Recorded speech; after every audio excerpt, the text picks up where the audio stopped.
আসসালামু আলাইকুম রহমতুল্লাহ। প্রিয় শিক্ষার্থীরা, আশা করি তোমরা সবাই ভালো আছো। সর্বপ্রথম আল্লাহ রাব্বুল আলামিনের শুকরিয়া আদায় করার পরে আজকে তোমাদের সামনে আসতে পেরে খুবই ভালো লাগছে। তো আমি আমাদের লক্ষ্মীপুর সরকারি কলেজের সুযোগ্য অধ্যক্ষ মাহবুবুল করিম স্যারের প্রতি আমার কৃতজ্ঞতা রইল। আবারও আমাকে তোমাদের সাথে তোমাদের সামনে উপস্থিত হওয়ার মতো সুযোগ দানের জন্য। তো প্রিয় শিক্ষার্থীরা, আজকে আমরা অর্থনীতি দ্বিতীয় পত্রের সরকারি অর্থব্যবস্থা নিয়ে আমরা আজকে তোমাদের সামনে আমাদের ক্লাস তুলে ধরব। তো এর আগে একটু কমেন্ট করলে, কমেন্ট অথবা একটু লিখলে খুবই ভালো হতো, যে সাউন্ড এবং লেখা, আমি লেখাটা দেখাচ্ছি, বোর্ডটা ঠিকমতো দেখা যাচ্ছে কি না। হ্যাঁ, তোমাদের কাছ থেকে একটু আমি রেসপন্স চাচ্ছি। আমার কাছে মনে হচ্ছে বোর্ডটা একটু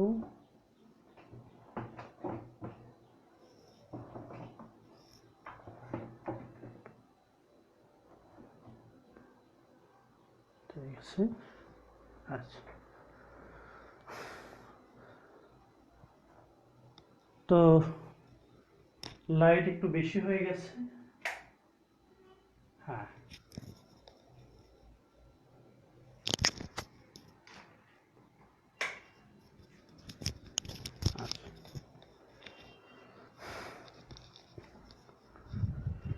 ওকে, আবারও তোমাদেরকে স্বাগত জানাচ্ছি আজকের ক্লাসে। তো আমি তোমাদের সাথে আরও একটি ক্লাস নিয়েছিলাম, সেটি অর্থনীতির দ্বিতীয় পত্রের অর্থায়নের উপর ছিল। এবং সেই ক্লাসে বলেছিলাম যে অর্থায়ন হলো দু ধরনের। প্রথমত একটি হলো সরকারি অর্থায়ন, আর একটি হলো বেসরকারি অর্থায়ন। তো বেসরকারি অর্থায়ন নিয়ে আমরা আলোচনা করেছিলাম, আজকে সরকারি অর্থায়ন নিয়ে আলোচনা করব। তো সরকারি অর্থায়নের ক্ষেত্রে আমরা যে বিষয়গুলো পাব,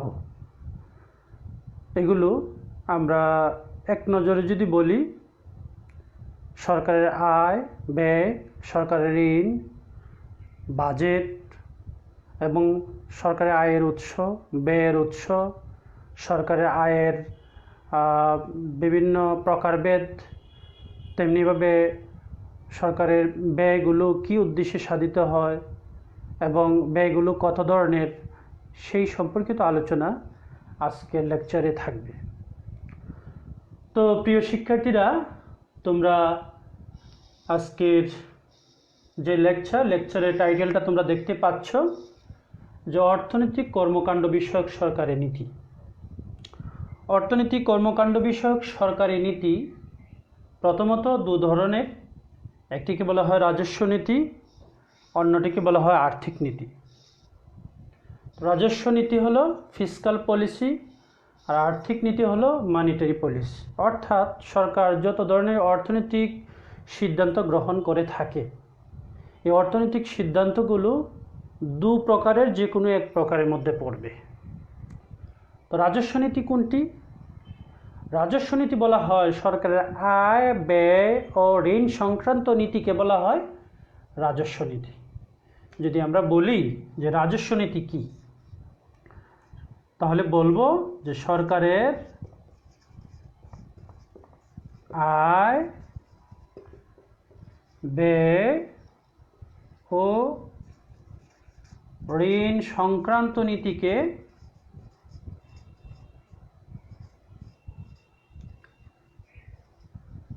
রাজস্ব নীতি বলে,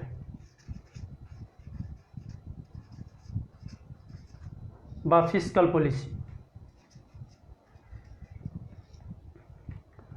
আর্থিক নীতি কোনটি? আর্থিক নীতি হলো যে সরকারের অর্থ সংক্রান্ত যে নীতি, অর্থাৎ অর্থের যোগান, হ্রাস কিংবা বৃদ্ধি, এই সংক্রান্ত যে নীতিমালা প্রণয়ন হয় সে নীতিকে বলা হয় আর্থিক নীতি অথবা মানিটারি পলিসি। সাধারণত বাংলাদেশের ক্ষেত্রে এই অর্থনীতি প্রণয়ন করে থাকে বাংলাদেশ ব্যাংক। অর্থাৎ অর্থের যোগান সংক্রান্ত যে নীতি সেই নীতিকে বলা হয়ে থাকে আর্থিক নীতি। এক কথা যদি বলে, অর্থের যোগান সংক্রান্ত নীতি হলো আর্থিক নীতি।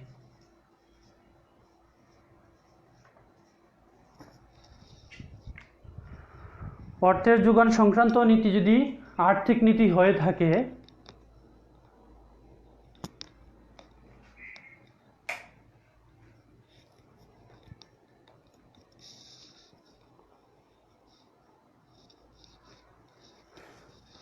অর্থের যোগান সংক্রান্ত নীতি আর্থিক নীতি।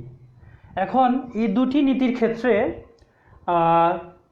কিছু ইনস্ট্রুমেন্ট আছে, যেটাকে বলা হয় ইনস্ট্রুমেন্ট অফ ফিসকাল পলিসি, আর আরেকটিকে বলা হয় ইনস্ট্রুমেন্ট অফ মানিটারি পলিসি। কীরকম? যে রাজস্ব নীতি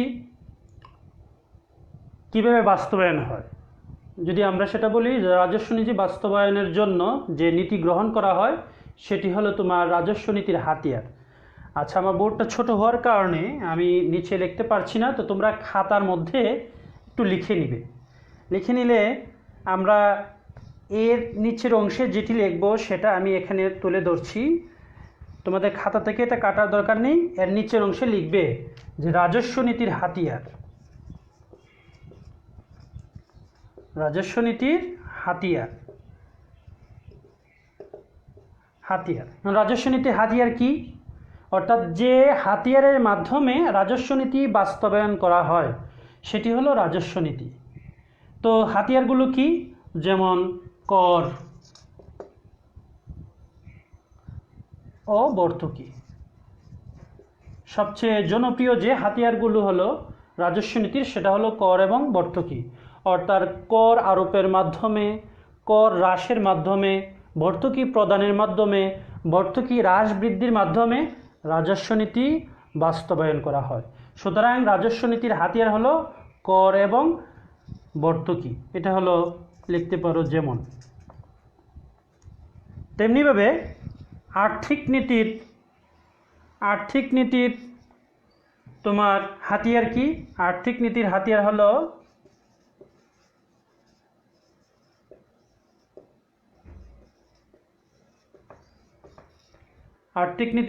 হলো যেমন সুদের হার,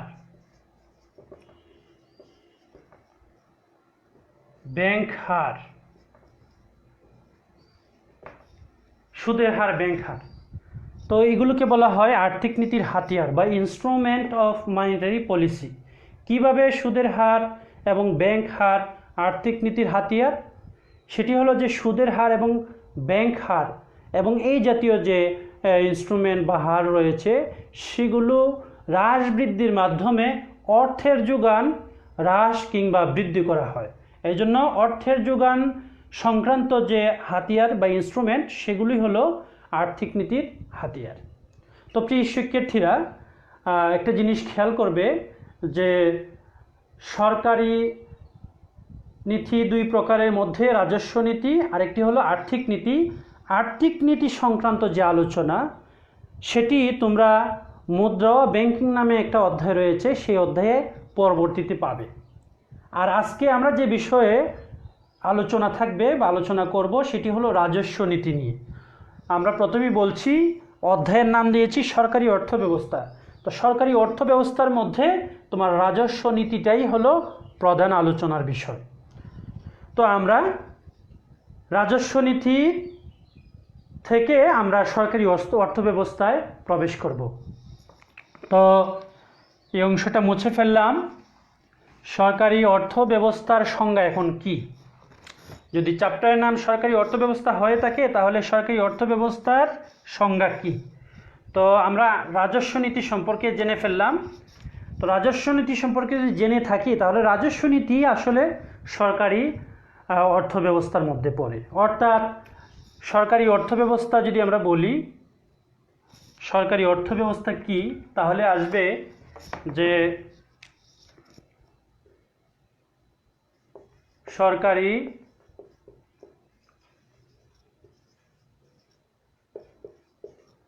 অর্থব্যবস্থা কি?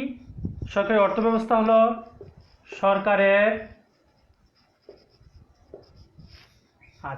সরকারি অর্থব্যবস্থা হলো একটু আগে যে পড়লাম আমরা যে রাজস্ব নীতি গ্রহণ এবং প্রণয়ন, রাজস্ব নীতি গ্রহণ, প্রণয়ন ও বাস্তবায়নই হলো মূলত সরকারি অর্থব্যবস্থা।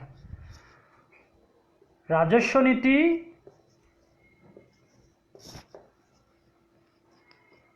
গ্রহণ ও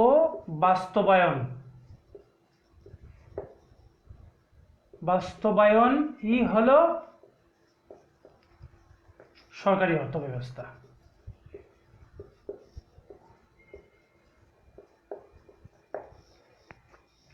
তাহলে সরকারি অর্থব্যবস্থা কিংবা পাবলিক ফাইন্যান্স, এটা সংজ্ঞা যদি আসে তাহলে আমরা কি বলবো? আমরা বলবো যে রাজস্ব নীতি গ্রহণ ও বাস্তবায়নই হলো সরকারি অর্থব্যবস্থা। অথবা রাজস্ব নীতির যে সংজ্ঞাটা আমরা পড়েছিলাম যে সরকারের আয় ব্যয় ও ঋণ সংক্রান্ত নীতিকে বলা হয়ে থাকে রাজস্ব নীতি। তো সরকারি অর্থব্যবস্থার মধ্যে সংজ্ঞার মধ্যে আমরা সেই সংজ্ঞাটাও দিতে পারি, অথবা এটাকে আরেকটু আমরা সুন্দর করে যদি বলতে হয় তাহলে আরেকটু বলতে পারি যে সরকারি অর্থব্যবস্থা হলো অর্থনীতির এমন একটি আলোচনার বিষয় বা শাস্ত্র, যে শাস্ত্রে সরকারের আয়, সরকারের ব্যয় ও ঋণ সংক্রান্ত বিষয় নিয়ে আলোচনা করে। তাহলে আমরা যদি ডিটেলসে বলতে যাই সরকারি অর্থব্যবস্থা কি বা পাবলিক ফাইন্যান্স কি, যে শাস্ত্রে সরকারের আয়, ব্যয় ও ঋণ সংক্রান্ত আলোচনা করা হয় তাকে সরকারি অর্থ ব্যবস্থা বলে। এটা হলো তোমার পরিষ্কার সংজ্ঞা, যে শাস্ত্রে সরকারের আয় ব্যয় ও ঋণ সংক্রান্ত আলোচনা করা হয় তাকে সরকারি অর্থ ব্যবস্থা বলে। তাহলে দেখো রাজস্ব নীতি এবং সরকারি অর্থ ব্যবস্থার মধ্যে তেমন কোনো পার্থক্য নেই। এবার আমরা সামনের দিকে আগাবো যে সরকারি অর্থ ব্যবস্থার মধ্যে সংজ্ঞার মধ্যে, এটা যদি সরকারি অর্থ ব্যবস্থার সংজ্ঞা হয়ে থাকে, আমরা এখানে তিনটি বিষয় পেয়েছি। একটি হলো সরকারের আয়, আরেকটি হলো সরকারের ব্যয় এবং অন্যটি হলো সরকারের ঋণ। এই তিন সংক্রান্ত আয় ব্যয় ও ঋণ সংক্রান্ত নীতিমালা অথবা আলোচনা যে শাস্ত্রে করা হয় সেটি হলো সরকারি অর্থব্যবস্থা। তাহলে সরকারি অর্থব্যবস্থার সংজ্ঞার মধ্যে আমরা তিন বিষয়ের নীতিমালা অথবা তিন বিষয়ের আলোচনা আমরা দেখতে পাব। তাহলে আমরা সরকারি অর্থব্যবস্থাকে আমরা তিনভাবে দেখাতে পারি। আমি মুছে ফেললাম। আজকের ক্লাসটি বর্তমান বাস্তবতার প্রেক্ষিতে এবং সরকারের অর্থনৈতিক কর্মকাণ্ড বিষয়ে, বাজেট বিষয়ে এবং বাংলাদেশের অর্থনীতি সম্পর্কে জানার জন্য খুবই গুরুত্বপূর্ণ। তো সেই হিসেবে আমি প্রিয় শিক্ষার্থীদের উদ্দেশ্যে বলবো, তোমরা আজকের ক্লাসটি সকলের মধ্যে তোমরা আজকের ক্লাসটি শেয়ার করে দাও এবং তোমরা আজকের ক্লাস থেকে যে বিষয়গুলো তোমাদের কাছে নতুন জানার বিষয় বলে মনে হবে সেগুলো নোট করে রাখবে এবং এগুলো তোমাদের যদি তোমরা সর্বক্ষেত্রে একজন সুনাগরিক হিসেবে সর্বক্ষেত্রে এগুলোর প্রয়োগ এবং বাস্তবতা তোমরা দেখতে পারবে। তো আজকের ক্লাসটি শেয়ার করার জন্য তোমাদের সকলের প্রতি আমি আহ্বান রাখলাম। তাহলে আমরা লিখতে পারি সরকারি অর্থব্যবস্থা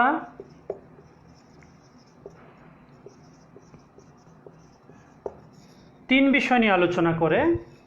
কি কি বিষয়? একটি হলো আয় সংক্রান্ত নীতি,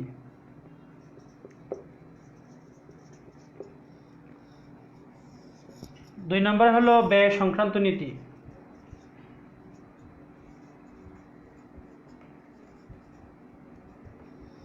আর তিন নম্বর হলো ঋণ সংক্রান্ত নীতি।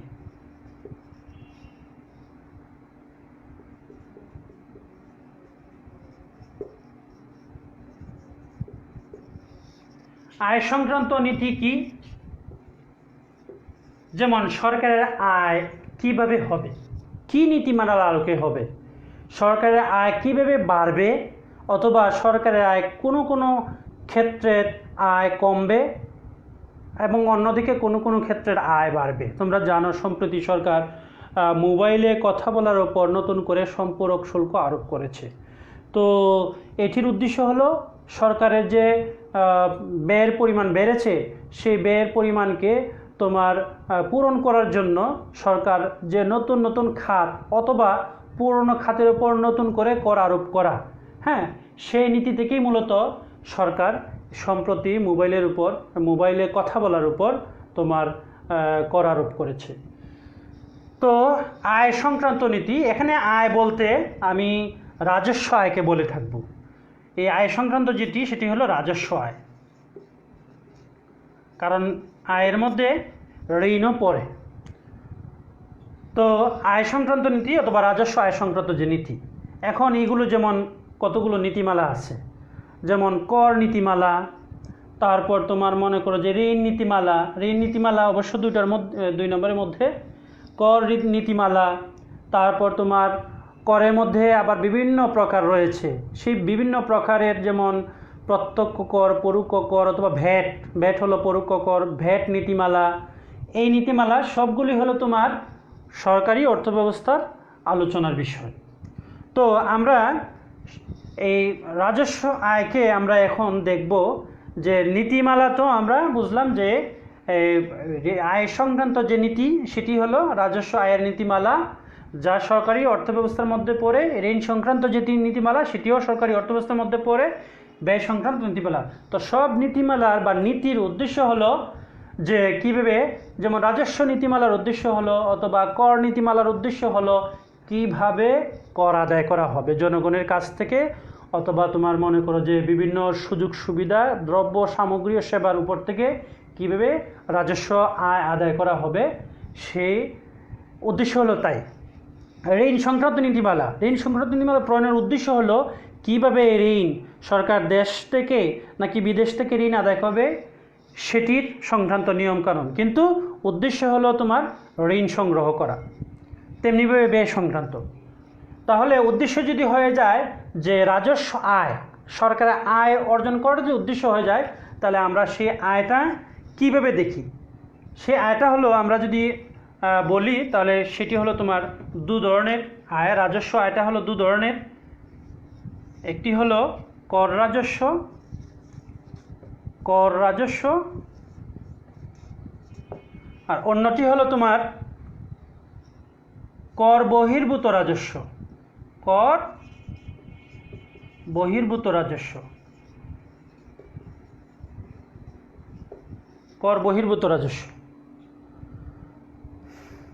এখন কর রাজস্বের মধ্যে কি থাকবে? প্রিয় শিক্ষার্থীরা, কর রাজস্বের মধ্যে তোমরা যে জিনিসটা দেখবে সেটি হলো কর রাজস্বের মধ্যে আমরা যেগুলো পাবো সেগুলো হলো তোমার যেমন আয়কর, ভ্যাট, মুনাফা কর এবং সম্পদ কর। কর রাজস্বের মধ্যে তোমার আয়কর, মুনাফা কর, ভ্যাট এবং সরকারের কর সংগ্রহের মাধ্যমে যে আয়টা সংগ্রহ করে থাকে সেটি হলো কর রাজস্ব। আর কর বহির্ভূত রাজস্ব হলো সরকারের আয়, কিন্তু এগুলো কর আদায়ের মাধ্যমে না, সেগুলো হলো তোমার অকর রাজস্ব বলা হয়। তাই কর রাজস্বের উদাহরণের মধ্যে আমরা বলতে পারি যে কি কি বিষয় পাবো, যেমন আয়কর, ভ্যাট, তারপর মুনাফা কর, এগুলো হলো তোমার কর রাজস্বের উদাহরণ। তেমনিভাবে কর বহির্ভূত রাজস্ব, এটার যে উদাহরণগুলো সেগুলো হয় যেমন জরিমানা, সরকারের জরিমানা, ফি, সম্পদ বাজেয়াপ্ত করার মাধ্যমে যে সম্পত্তি, সম্পদ বাজেয়াপ্ত আয় ইত্যাদি আরও অনেক রয়েছে, সেগুলো হলো কর বহির্ভূত রাজস্ব। তাহলে সরকারের রাজস্ব আয়ের আমরা একটা ধারণা পেয়ে গেলাম যে সরকার রাজস্ব আয়টা হয়ে থাকে কর আদায়ের মাধ্যমে, আর আরেকটি হয়ে থাকে কর বহির্ভূত রাজস্ব, যে কর বহির্ভূত যে আয়গুলো রয়েছে যেমন জরিমানা, লাইসেন্স ফি, তারপর বিভিন্ন ধরনের ইজারা বাবদ আয়, এগুলো হলো কর বহির্ভূত রাজস্ব। তো আমরা এই বিষয় নিয়ে ডিটেলস আলোচনা করব। আমরা সরকারি অর্থব্যবস্থার একটি সামগ্রিক চিত্র তোমাদের সামনে প্রথমে তুলে ধরছি। তো রাজস্বর যে প্রকারভেদ আছে সেটা আমরা রাজস্ব আয়ের এই প্রকারভেদটা এখানে আমরা এতটুকু পর্যন্ত দেখালাম, পরবর্তীতে আবার আসব। এবার ঋণ সংক্রান্ত নীতি। ঋণ সংক্রান্ত নীতির উদ্দেশ্য হলো সরকার ঋণ আদায় করা, যাতে ঋণ আদায় করতে পারে। তো ঋণ আদায় করার, ঋণ কীভাবে আদায় করে? ঋণ দুইভাবে আদায় করে। একটি হলো দেশীয় ঋণ, অন্যটি হলো বৈদেশিক ঋণ। দেশীয় ঋণ, বৈদেশিক ঋণ। তো দেশীয় ঋণ, বৈদেশিক ঋণ আবার দুই প্রকার। একটি হলো তোমার ঋণ সংক্রান্ত নীতি, এটা বৈদেশিক সাহায্য বলা হয়, এটা ঋণ না বলে বৈদেশিক সাহায্য বলবো। বৈদেশিক সাহায্যটা দুই প্রকার, একটি হলো তোমার ঋণ, অন্যটি হলো অনুদান, লোন এবং গ্রান্ট। তাহলে দেশীয় ঋণ যেমন সরকার তার বাজেট ঘাটতি পূরণের জন্য প্রতি বছরই বিশাল অ্যামাউন্টের বাংলাদেশের ব্যাংক এবং অব্যাংক আর্থিক প্রতিষ্ঠান থেকে ঋণ সংগ্রহ করে থাকে। তেমনিভাবে বিদেশের বিভিন্ন আন্তর্জাতিক প্রতিষ্ঠান থেকে সরকার স্বল্প সুদে অনেক সময় ঋণ গ্রহণ করে থাকে। যদি সেটার কোনো ধরনের পেমেন্ট সহকারে তারা ঋণ দিয়ে থাকে তাহলে সেটি হলো ঋণ। আর যদি দেখা যায় যে কোনো ধরনের বিনিময় ছাড়া এবং ভবিষ্যতে বাংলাদেশ থেকে তারা নিবে না, হ্যাঁ, যে সাহায্যটা করে, এমন যদি হয় তাহলে সেটির নাম হলো অনুদান। এখন আমরা যে জিনিসটা দেখব সেটা হলো ব্যয় সংক্রান্ত নীতি। তো ব্যয় সংক্রান্ত নীতি আমরা জানি যে প্রতি বছর সরকার বাজেট পেশ করে। বাজেট মানে আমরা যে জিনিসটা মনে করে থাকি সেটি হলো যে বাজেট মানে হলো সরকারের ব্যয়। বাজেট মানে হলো সরকারের ব্যয়। তো বাজেট মানে যদি সরকারের ব্যয় হয়ে থাকে তাহলে সরকারের ব্যয়ের মধ্যে কি থাকে, কোন খাতে কত টাকা বরাদ্দ করলো। আমরা সাধারণত বাজেট বলতে এমনটাই মনে করে থাকি, কিন্তু না, বাজেটে যে সকল খাতের সরকারের ব্যয় হবে সেগুলোর যেমন উল্লেখ থাকে, তেমনিভাবে কোন কোন খাত থেকে এই ব্যয় সরবরাহের জন্য, নির্বাহের জন্য কোন কোন খাত থেকে সরকার টাকা আদায় করবে সেগুলোরও উল্লেখ থাকে। তো আমরা যদি বাজেট নিয়ে একটু কথা বলি তাহলে সরকারি অর্থব্যবস্থার এই যে তিনটা নীতি রয়েছে বা তিনটা অংশ রয়েছে, সেই তিনটা অংশ একটু ক্লিয়ার হয়ে যাবে। তো ব্যয় সংক্রান্ত নীতির মধ্যে আমরা যে জিনিসটা উদাহরণ হিসেবে পাবো, সরকারের ব্যয়টা সাধারণত দু ধরনের হয়ে থাকে। একটাকে বলা হয়ে থাকে উন্নয়নমূলক ব্যয়, আর একটাকে বলা হয়ে থাকে অনুন্নয়নমূলক ব্যয়। উন্নয়নমূলক ব্যয় আর এটা হলো অনুন্নয়নমূলক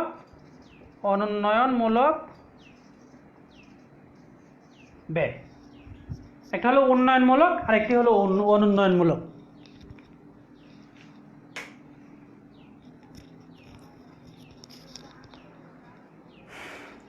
তো উন্নয়নমূলক ব্যয়, অনুন্নয়নমূলক ব্যয়। উন্নয়নমূলক ব্যয় কি? উন্নয়নমূলক ব্যয় হলো সরকার বিভিন্ন ধরনের অবকাঠামো নির্মাণের জন্য রাস্তাঘাট বানানোর জন্য, তারপর বিভিন্ন ধরনের তোমার কালভার্ট, ব্রিজ, সেতু এই ধরনের অবকাঠামো বানানোর জন্য, বিভিন্ন ধরনের প্রতিষ্ঠান নির্মাণের জন্য, হ্যাঁ, যে ব্যয় করে থাকে, বিদ্যুৎ প্ল্যান্ট বানানোর জন্য যে ব্যয় করে থাকে সেটি হলো উন্নয়নমূলক ব্যয়। আর অনুন্নয়নমূলক ব্যয় হলো যে সরকার তার প্রশাসনিক ব্যয় পরিচালনার জন্য, পাশাপাশি তোমার বিভিন্ন ধরনের, যেমন শিক্ষা ব্যবস্থার পেছনে যে ব্যয়, শিক্ষা প্রতিষ্ঠান না, শিক্ষা ব্যবস্থার পেছনে যে ব্যয়, স্বাস্থ্যের উন্নয়নের জন্য যে ব্যয়, সেগুলো হলো অনুন্নয়নমূলক ব্যয়। কিংবা চাকরিজীবীদের বেতন পরিশোধের জন্য যে ব্যয়, সেটি হলো তোমার অনুন্নয়নমূলক ব্যয়। তো আমরা এবার একটি বিষয় দেখব, যে আমরা বলছিলাম সরকারি অর্থব্যবস্থার তিনটা পার্ট রয়েছে: রাজস্ব, আয়, ঋণ এবং ব্যয়। এই তিনটা চিত্র যদি আমরা একটা বাজেট দিয়ে বিশ্লেষণ করার চেষ্টা করি, তাহলে আমরা সরকারি অর্থব্যবস্থার মোটামুটি আপাতমস্তক বলতে গেলে সংক্ষেপে জানা হয়ে যাবে। তো বাজেট সম্পর্কে যদি আমরা বলতে যাই, আমরা যেহেতু এখন জুলাই মাস, জুন মাস শেষের দিক, এই মাসেই বাজেট, জাতীয় সংসদে বাজেট পেশ হয়েছে এবং এই বাজেট আগামী জুলাই 1 তারিখ থেকে সেটি বাস্তবায়ন হবে। তো আমরা এই বাজেট নিয়ে যদি একটু ব্রিফ করি, তাহলে আমাদের এই বিষয়টা আরও খোলাসা হয়ে যাবে। তো আমরা বাজেট 2020-21 নিয়ে একটু কথা বলবো। তো বাজেট 2020-2021 বাজেটে কি বলা আছে, আমরা এর আগে যে আলোচনাটা করলাম সরকারি অর্থব্যবস্থা, সেটি হলো আমরা বললাম কি তিনটা পার্ট রয়েছে। একটা হলো রাজস্ব আয়, একটা পার্ট হলো রাজস্ব আয়, আর একটা পার্ট হলো ঋণ, আর একটা পার্ট হলো ব্যয়।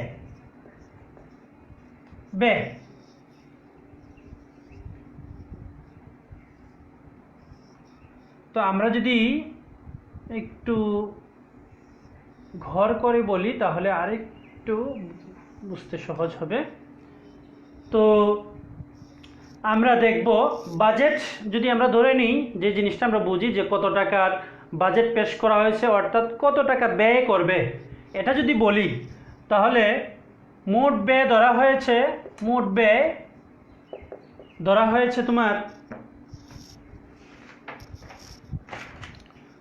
5,68,000 কোটি টাকা।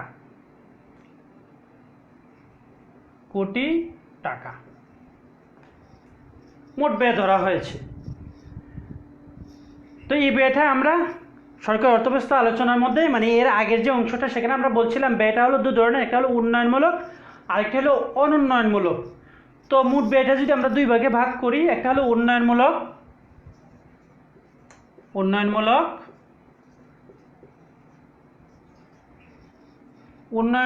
আরেকটি হলো অনুন্নয়নমূলক। তো উন্নয়নমূলক ধরা হয়েছে 2,15,043 কোটি টাকা, আর অনুন্নয়নমূলক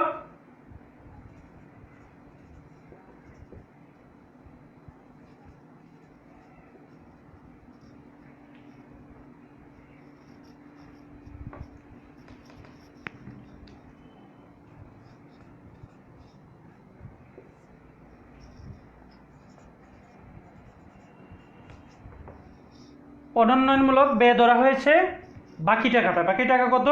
3,52,957 কোটি টাকা।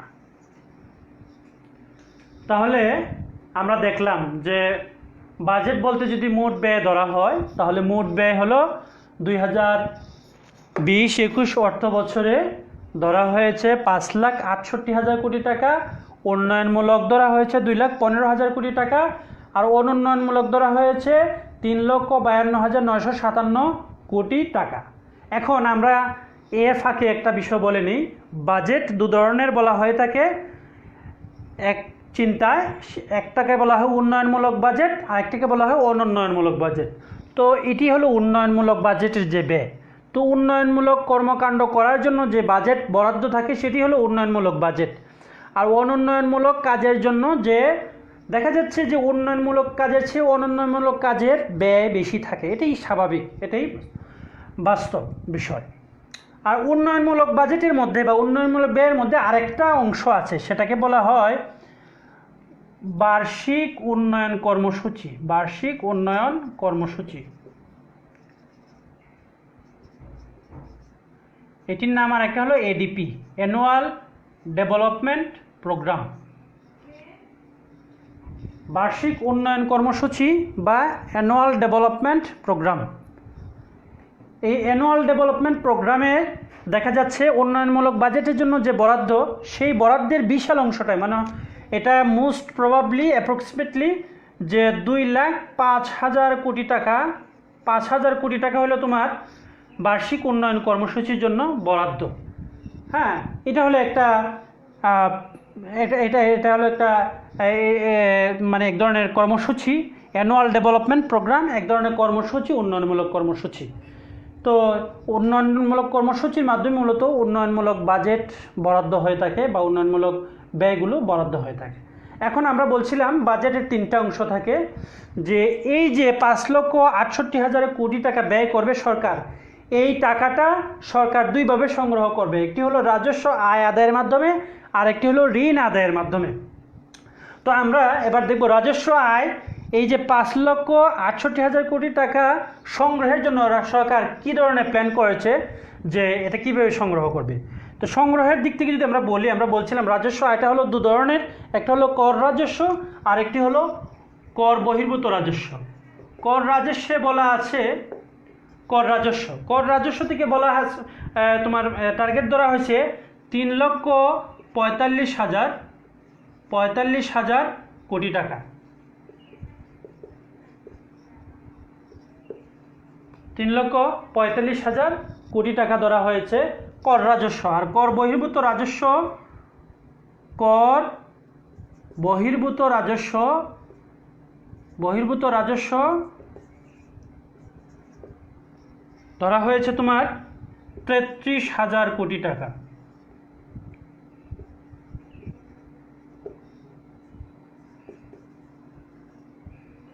33,000 কোটি টাকা। তো কর বহির্ভূত রাজস্ব হলো 33,000 কোটি, মোট হলো 3,78,000 কোটি টাকা। 78,000 কোটি টাকা। তাহলে রাজস্ব আয় হচ্ছে কত? সরকার আয় হচ্ছে 3,78,000 কোটি টাকা। এই টাকাটা সরকার কর এবং কর ছাড়া বাংলাদেশের ভিতর থেকে সরকার তার বিভিন্ন কর্মকাণ্ডের মাধ্যমে বৈধভাবে এবং নিজস্ব পলিসির মাধ্যমে এগুলো সংগ্রহ করবে।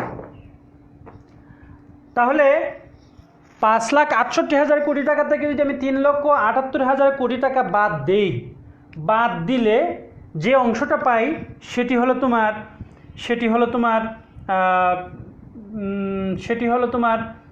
1,90,000 কোটি টাকা। তাহলে ঋণ হলো 1,90,000 কোটি টাকা।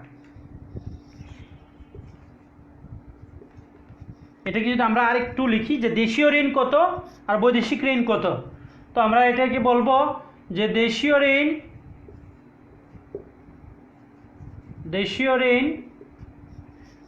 ঋণ হলো 1,09,983 কোটি টাকা।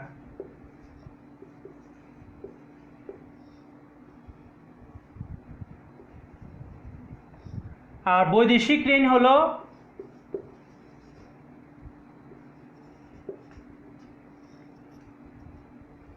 76,004 কোটি টাকা।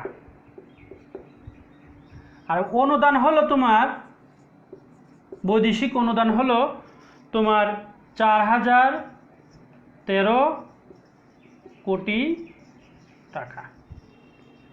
তো আরেকটু এক ঝলক দেখে নাও তোমরা সবাই, এক ঝলক দেখে নাও, দেখলে দেখবে যে তোমরা এখানে যে আলো বেশি পড়ে যাচ্ছে। আচ্ছা, এটাই মনে হয় ঠিক আছে।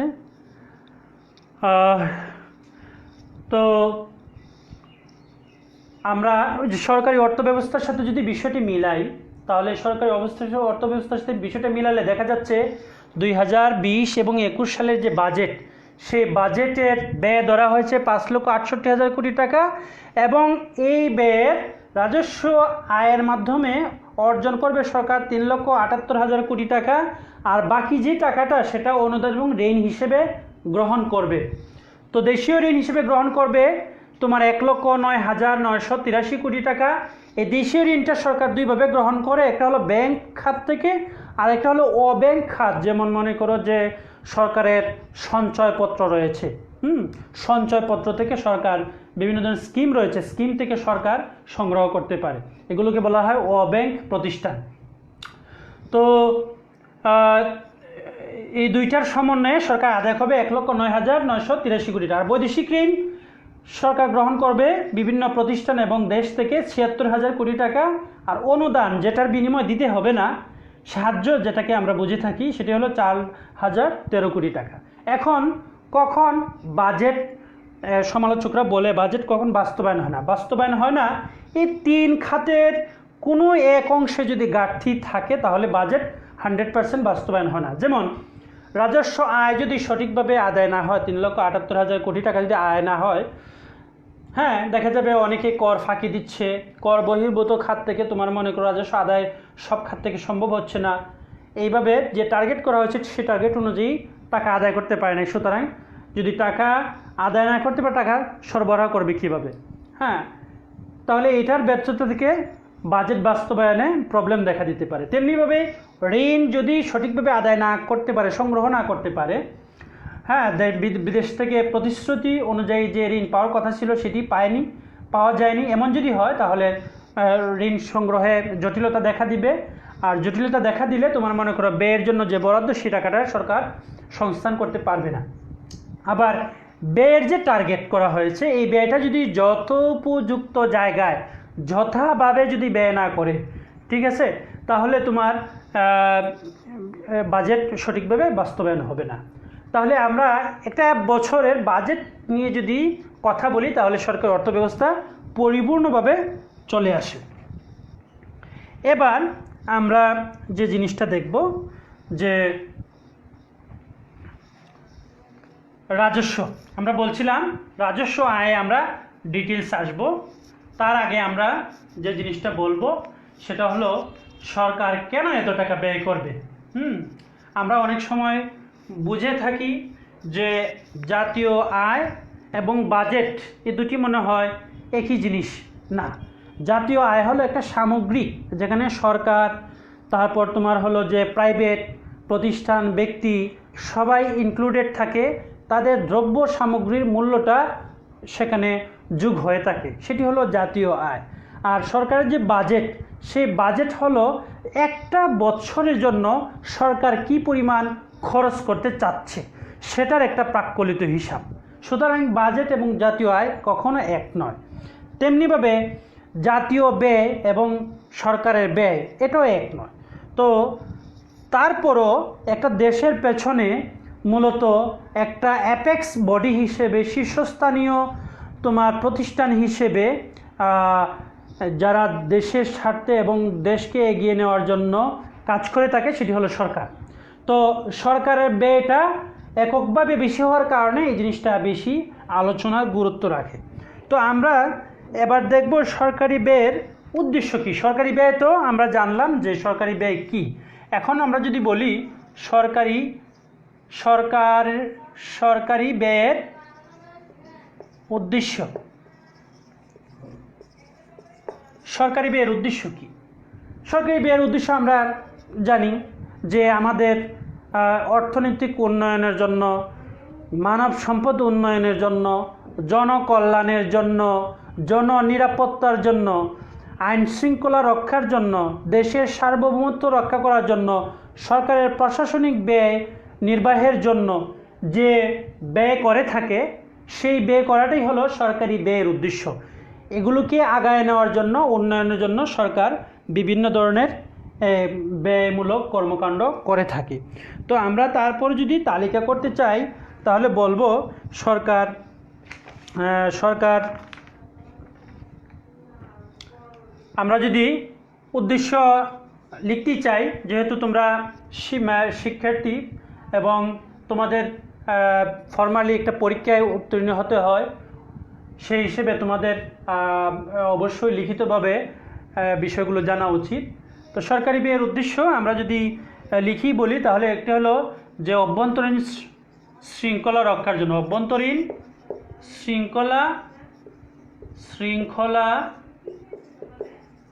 রক্ষার জন্য। 2 নম্বর হলো তোমার জনকল্যাণের জন্য। এখানে 1 নম্বর 2 নম্বর এগুলো কোনো ফ্যাক্ট না। 3 নম্বর হলো সার্বভৌমত্ব রক্ষার জন্য, সার্বভৌমত্ব রক্ষার বা প্রতিরক্ষা ব্যয়, সার্বভৌমত্ব রক্ষার জন্য ব্যয়। 4 নম্বর হলো মানব সম্পদ উন্নয়নের জন্য ব্যয়, মানব সম্পদ উন্নয়নের জন্য ব্যয়। 5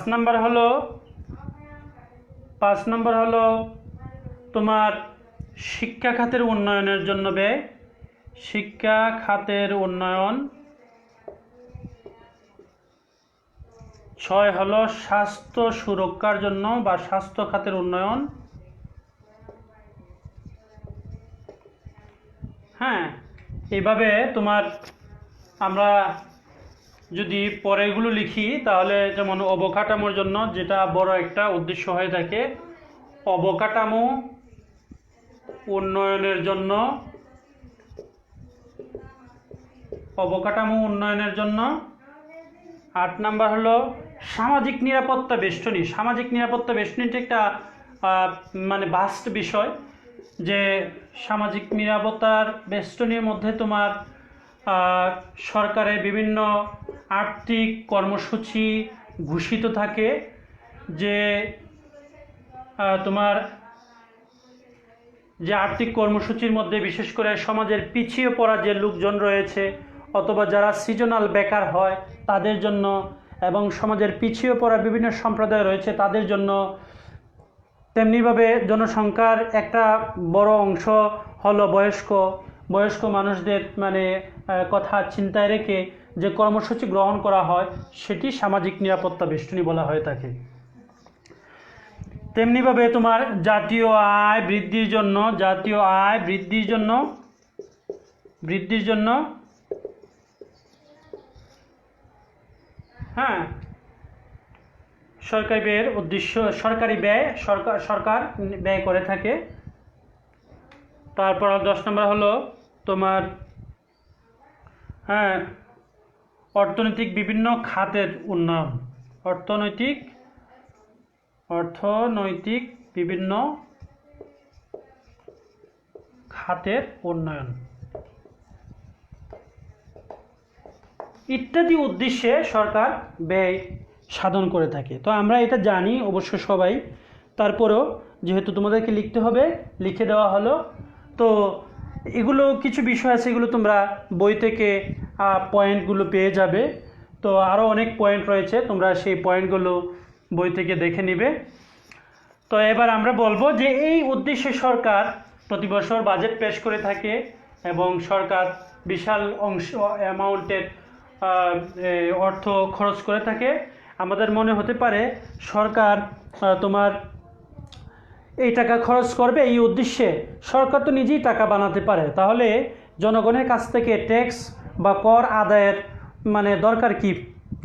এটা আমার অনেকের নিকট মনে হতে পারে। না প্রিয় শিক্ষার্থীরা, এমন যদি করে, সরকার ইচ্ছা করলে অনেক সময় টাকা ছাপাতে পারে, হ্যাঁ, যেহেতু সরকারের এই ক্ষমতা রয়েছে। কিন্তু সরকার যদি টাকা ছাপায়, নতুন করে টাকার যোগান দেয়, এতে কিন্তু অর্থনৈতিক উন্নয়ন মানে যেভাবে ভাবা হয় সেভাবে হবে না। তার কারণ হলো টাকা যদি ছাপায় তাহলে ইনফ্লেশন দেখা দিবে। আসলে টাকা বলতে কি? টাকা তো আমরা নিজেরা ভোগ করি না, ব্যবহারও করি না। টাকা হলো একটা কাগজ যেখানে শুধু এটার মূল্য লেখা থাকে, এটা বিনিময়ের একটা মাধ্যম, কিন্তু এটা তো আমরা নিজেরা ভোগও করি না, পরিধানও করি না। হ্যাঁ, মূলত এটা একটা বিনিময়, মূলত হলো অর্থনৈতিক কর্মকাণ্ড, অর্থনৈতিক সার্ভিস, অর্থনৈতিক পণ্য, এগুলো হলো মূল অর্থনীতির বিষয়। তো যদি অর্থনৈতিক পণ্য, সেবা এগুলো যদি না বাড়ে, টাকার পরিমাণ যদি বাড়ে, তাহলে অল্প পণ্যের পেছনে অধিক টাকা দৌড়াবে, এতে তোমার ইনফ্লেশন দেখা দিবে। সুতরাং ওই পথে সরকার সহজে হাঁটবে না। শুধু ভারসাম্য রক্ষা করার জন্য প্রতি বছর সরকার কিছু নতুন টাকা যোগান দিয়ে থাকে, এটি ভারসাম্য রক্ষা করার জন্য। ওকে, তো এবার আমরা দেখব যে সরকারের যে আয় হয়, সে আয়ের ডিটেলস আমরা উৎসগুলো দেখব। তো আমরা এটাকে এইভাবে লিখব যে সরকারি ব্যয়ের অর্থসংস্থান। সরকার যে এই ব্যয় সাধন করে থাকে, এই ব্যয়গুলো সরকারের কিভাবে অর্থের যোগান দিয়ে থাকে।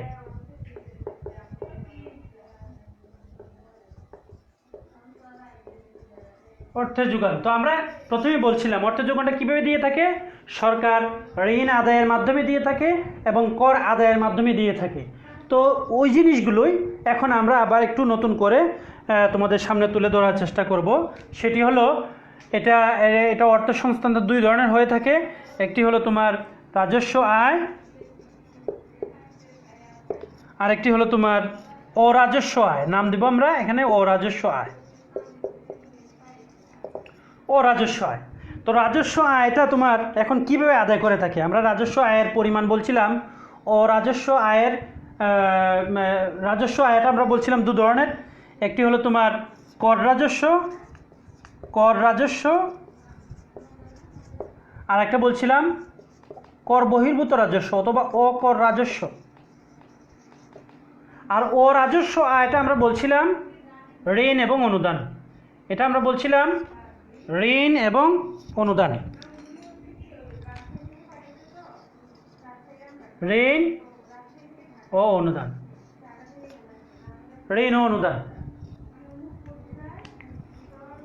তো এবার আমরা কর রাজস্বের পরিমাণও জানি, অকর রাজস্বের পরিমাণও জানি, ঋণের পরিমাণও জানি, অনুদানের পরিমাণও জানি। না, আমি বলছিলাম যে এগুলো নিয়ে ডিটেলস আমরা একটু আলোচনা করব। হ্যাঁ, যা জানি তা ঠিক, এখন আমরা একটু ডিটেলস আলোচনা করি। কর রাজস্বটা আবার কিভাবে সরকার আদায় করে থাকে। কর রাজস্বটা সরকার দুইভাবে আদায় করে থাকে। কর রাজস্বটা দুইভাবে আদায় করে থাকে। একটি হলো এনবিআর এর মাধ্যমে, আর একটাকে বলা হয় এনবিআর বহির্ভূত কর রাজস্ব। করের মাধ্যমে যে রাজস্ব আয় করে থাকে সেটি দু ধরনের আদায় করে থাকে। একটা হলো এনবিআর এর মাধ্যমে, আরেকটি হলো এনবিআর বহির্ভূত অন্যান্য প্রতিষ্ঠানের মাধ্যমে। প্রিয় শিক্ষার্থীরা, এনবিআর কি? এনবিআর হলো ন্যাশনাল বোর্ড অফ রেভিনিউ। এটা পরীক্ষার মধ্যে আসে যে এটা পূর্ণরূপ কি বা এটা কী ধরনের প্রতিষ্ঠান। তো সেই ক্ষেত্রে তোমাদের ক্লিয়ার থাকতে হবে। এনবিআর হলো দেশের কর আদায়ের অ্যাপেক্স বডি বা সর্বোচ্চ প্রতিষ্ঠান। এটিকে কর, প্রত্যক্ষ কর, পরোক্ষ কর আদায় করার ক্ষমতা দেওয়া হয়েছে এবং বেশিরভাগ রাজস্ব আদায় এনবিআর করে থাকে। সুতরাং কর রাজস্বটা আমরা বলবো দু ধরনের হয়ে থাকে। কর রাজস্ব আদায় এটা এনবিআর এর মাধ্যমে, এনবিআর রাজস্ব, আর এনবিআর বহির্ভূত রাজস্ব। এনবিআর বহির্ভূত রাজস্ব।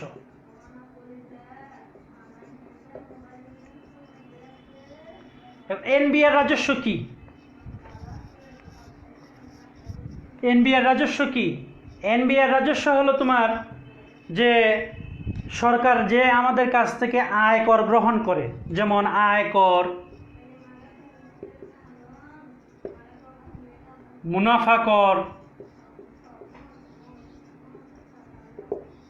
তারপর হলো তোমার ভ্যাট, মূল্য সংযোজন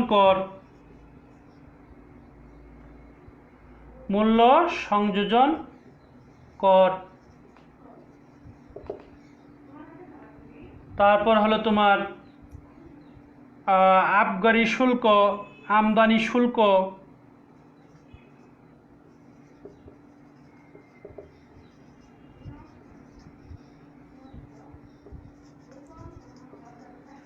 আমদানি শুল্ক, রপ্তানি শুল্ক ইত্যাদি। আমি এখানে থেমে গেলাম। তো এই বিষয়গুলো এনবিআর এর মাধ্যমে আদায় হয়ে থাকে। তাহলে দেখো, কর বলতে যা বোঝানো হয় তার প্রায় মেজর অংশই এনবিআর এ আদায় করে থাকে। এনবিআর এর পুরো মিনিংটা হলে বলছিলাম কি, national board of revenue, national board of revenue. এখন এনবিআর বহির্ভূত রাজস্ব কি হতে পারে একটু খেয়াল করে দেখো প্রিয় শিক্ষার্থীরা। এনবিআর বহির্ভূত রাজস্ব কি হতে পারে? এনবিআর বহির্ভূত রাজস্ব তোমার হতে পারে যেমন এনবিআর যেগুলো আদায় করে না সরকারের, অন্যান্য এনবিআর বহির্ভূত রাজস্ব না, সরি এখানে একটু কথা এডিট হবে। এনবিআর রাজস্ব কর, কর, কারণ আমরা কর রাজস্ব নিয়ে কথা বলতেছি, এই জন্য কর কথাটা লিখতে হবে, এনবিআর রাজস্ব কর। আর এনবিআর বহির্ভূত রাজস্ব কর।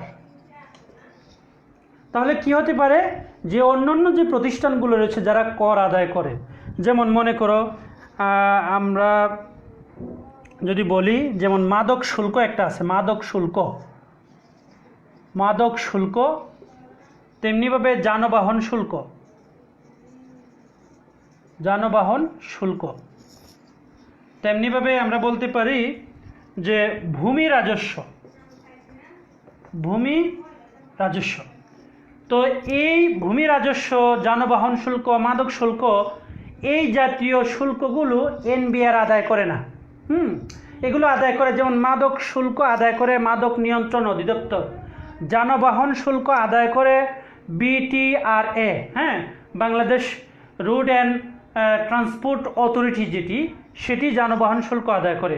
ভূমি রাজস্ব আদায় করে ভূমি মন্ত্রণালয়, কিন্তু আয়কর, মুনাফা কর, মূল্য সংযোজন কর, আবগারি শুল্ক, আমদানি শুল্ক এগুলো তোমার আদায় করে থাকে NBR, national board of revenue. এটি হলো অর্থ মন্ত্রণালয়ের তোমার একটি প্রতিষ্ঠান, অর্থ মন্ত্রণালয় একটি প্রতিষ্ঠান। সুতরাং আমরা যদি পরীক্ষার মধ্যে আসে যে আয়কর এটা কোন প্রতিষ্ঠান আদায় করে থাকে, এনবিআর নাকি অন্যান্য প্রতিষ্ঠান নাম দেওয়া থাকলো, তেমনিভাবে ভ্যাট বা মূল্য সংযোজন কর এটি কে আদায় করে থাকে, যদি এরকম প্রশ্ন আসে তাহলে আমরা বলবো যে এটা এনবিআর আদায় করে থাকে। তেমনিভাবে এখানে যেহেতু আমরা জানি অধিকাংশ করই এনবিআর আদায় করে থাকে, হ্যাঁ, আর অল্প ঘুটি কয়েক শুল্ক বা কর এনবিআর বহির্ভূত অন্যান্য প্রতিষ্ঠান আদায় করে থাকে, সেই হিসেবে বলা থাকতেই পারে যে ভূমি রাজস্ব কোন প্রতিষ্ঠান আদায় করে, এনবিআর নাকি অন্যান্য বা ভূমি মন্ত্রণালয় বা ভূমি অফিস, হ্যাঁ, ভূমি অফিসের মাধ্যমে ভূমি মন্ত্রণালয় আদায় করে থাকে। তো এগুলো যেহেতু এখানে পরিমাণে কম, সুতরাং এই পরিমাণটা তোমাদেরকে অবশ্যই মাথায় রাখতে হবে। তো আমরা এখন কর রাজস্বটা আদায়ের পদ্ধতি দেখলাম, সরকার দুইভাবে আদায় করে থাকে, দুই উপায়ে। এখন অরাজস্ব যেটা, অরাজস্ব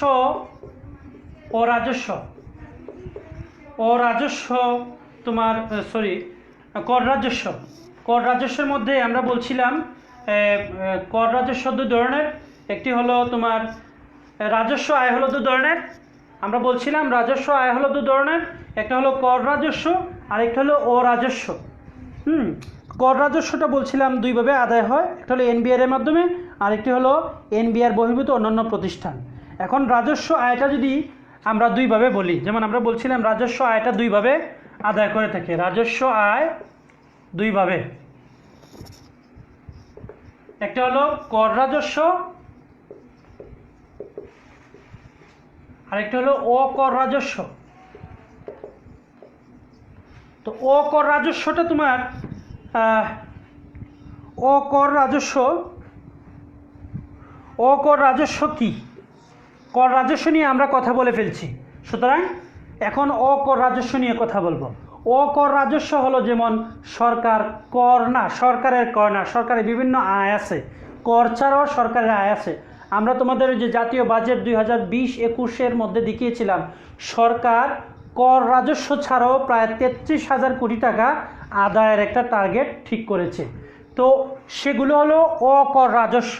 তো অকর রাজস্ব যেমন, অকর রাজস্বের উদাহরণ যদি বলি, আমরা সরকারি বিভিন্ন প্রতিষ্ঠান আছে, প্রতিষ্ঠান থেকে সরকার, যদিও আমরা জানি সরকার ওই প্রতিষ্ঠানকে ভর্তুকি দিয়ে পরিচালিত করে, তারপরেও সরকারের কিছু কিছু প্রতিষ্ঠান আছে লাভজনক, যেমন টেলিযোগাযোগ মন্ত্রণালয়। এটি তোমার মনে করো যে না, টেলিযোগাযোগের মন্ত্রণালয়ের মাধ্যমে তোমার যে টাকাটা আদায় করে এটা হচ্ছে কর রাজস্বের মধ্যে পড়ে যায়, সেটি আসবে না এখানে। অকর রাজস্বের মধ্যে যেমন অনেক প্রতিষ্ঠান আছে, যেমন রেল মন্ত্রণালয়, তারপর তোমার ডাক বিভাগ, হ্যাঁ, এগুলো হলো কর আদায় করে না, এগুলো সার্ভিসের মাধ্যমে তারা সংগ্রহ করে থাকে অর্থ। তো এটিকে আমরা লিখব লভ্যাংশ, প্রতিষ্ঠানের, সরকারি প্রতিষ্ঠানের লভ্যাংশ। আমরা অকর রাজস্বকে বলবো সরকারি প্রতিষ্ঠানের লভ্যাংশ, সরকারি প্রতিষ্ঠানের লভ্যাংশ, সরকারি প্রতিষ্ঠানের লভ্যাংশ। তারপর ফি, বিভিন্ন ধরনের ফি নেয় সরকার। তারপর হলো জরিমানা নেয়, জরিমানা নেয়। তারপর হলো তোমার, আমরা জানি যে পদ্মা সেতু নির্মাণ করা হচ্ছে, পদ্মা সেতু থেকে টোল নেবে। তেমনিভাবে তোমার মনে করো যে বিভিন্ন, আমরা জানি উড়াল সড়ক রয়েছে, বিভিন্ন ধরনের সেতু রয়েছে, এই সেতুগুলো থেকে টোল এবং লেভি চার্জ হিসেবে নেয়। তো সেটিও আসবে টুল, হ্যাঁ, সেটাকে বলা হয় টুল। টুল প্রাপ্ত, টুল থেকে প্রাপ্ত যে রাজস্ব সেটি হলো অকর রাজস্ব। হ্যাঁ, তেমনিভাবে স্ট্যাম্প বিক্রি, স্ট্যাম্প বিক্রি, এগুলো থেকে সরকার রাজস্ব পেয়ে থাকে। তো এই রাজস্বকে বলা হয় তোমার অকর রাজস্ব। তো প্রিয় শিক্ষার্থীরা, এখন যদি বলা হয় যে রাজস্ব আয় কোনটি, অকর রাজস্ব আয় কোনটি, তাহলে সেগুলো তোমরা মানে যাতে বলতে পারো সেই চেষ্টাটা অন্তত সবার থাকা উচিত। তো আমরা পরের চ্যাপ্টারে আমরা আলোচনা করব, পরের লেকচারে আলোচনা করব সরকারি অর্থ ব্যবস্থার আরও কিছু বিষয় নিয়ে, যেগুলো সামনে আসবে। যেমন আমরা আজকে আলোচনা থেকে কি জানলাম, সরকারি অর্থ ব্যবস্থা কি, রাজস্ব নীতি কি, বাজেট কি, তারপর চলতি বাজেট, যেটা নতুন বাজেট পেশ করা হয়েছে সেটি প্রকারভেদ, পাশাপাশি বাজেটের সাথে আমাদের সরকারি অর্থব্যবস্থার কী মিল রয়েছে, এবং সরকারি অর্থব্যবস্থায় সরকারের আয়, সরকারের ঋণ এবং সরকারের ব্যয় তাও মোটামুটি জানা হয়ে গিয়েছে। এখন সরকারের রাজস্ব আয়ের মধ্যে কর বহির্ভূত রয়েছে, কর রয়েছে, কর থেকে প্রাপ্ত আয়ের আমরা একটা তালিকা দিয়েছি, যে কর থেকে প্রাপ্ত আয়টা দুইভাবে করে থাকে, একটা এনবিআর এর মাধ্যমে, একটা এনবিআর ছাড়া। তো মূল কথা হচ্ছে আয়ের বড় উৎস হইল, সবচেয়ে বড় উৎস হইল কর।